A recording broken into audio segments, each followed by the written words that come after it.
आपने फरमाया, अंसार से मोहब्बत रखना ईमान की निशानी है और अंसार से कीना रखना निफाक की निशानी है। इबादा बिन सामित रजी अल्लाह अन्हु जो बदर की लड़ाई में शरीक थे और लैलतुल उक़बा के 12 नकीबों में से थे,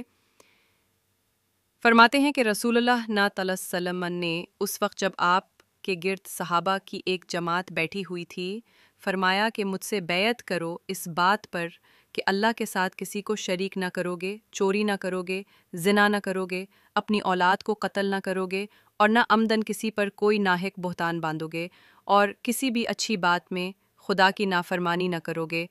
जो कोई तुम में उस अहद को पूरा करेगा तो उसका सवाब अल्लाह के ज़िम्मे है, और जो कोई इन बुरी बातों में से किसी का इर्तिकाब करे और उसे दुनिया में इस्लामी कानून के तहत सज़ा दे दी गई तो ये सज़ा उसके गिनाहों के लिए बदला हो जाएगी। और जो कोई इन में से किसी बात में मुब्तला हो गया और अल्लाह ने उसके गुनाह को छुपा लिया तो फिर उसका मामला अल्लाह के हवाला है, अगर चाहे माफ़ करे और अगर चाहे सज़ा दे दे।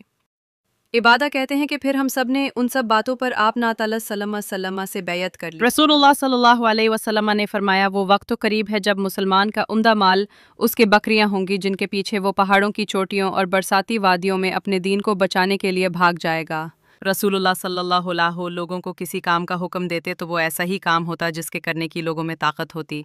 इस पर सहाबा रजी अल्लाह अन्हुम ने अर्ज़ किया कि या रसूलुल्लाह, हम लोग तो आप जैसे नहीं हैं, आप तो मासूम हैं और आपकी अल्लाह पाक ने अगली पिछली सब लग़्ज़िशें मुआफ़ फरमा दी हैं, इसलिए हमें अपने से कुछ ज़्यादा इबादत करने का हुक्म फरमाइए।